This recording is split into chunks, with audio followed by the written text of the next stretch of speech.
Hello guys, ഇന്ന് ഞാൻ ഉണ്ടാക്കാൻ പോകുന്നത് പച്ചപ്പപ്പായയും ഉരുളൻകിഴങ്ങും കൊണ്ടൊരു വെഴുക്ക് പുരട്ടി അല്ലെങ്കിൽ ഉപ്പേരി. പച്ചപ്പപ്പായ ചെറുതൊരെണ്ണം, ഉരുളൻകിഴങ്ങ് 2 എണ്ണം, പച്ചമുളക് 3 എണ്ണം, സവാള 1 എണ്ണം. എല്ലാം ചെറു കഷ്ണങ്ങളായി നുറുക്കുക.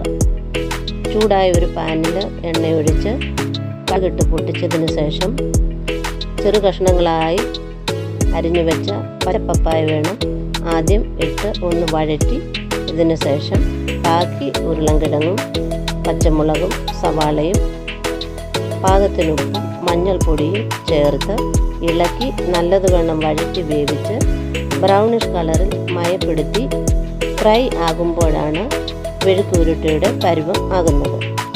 പിന്നീട് പാനിൽ എണ്ണയൊഴിച്ച് ചൂടായതിനു ശേഷം ഉഴുന്നിട്ട് മൂപ്പിച്ച് വറ്റൽമുളകും കറിവേപ്പിലയും താളിച്ച് അരമുറി ചെറുനാരങ്ങ നീരും കൂടി തൂവി ഇളക്കി യോജിപ്പിച്ച് മറ്റൊരു പാത്രത്തിലേക്ക് മാറ്റുക.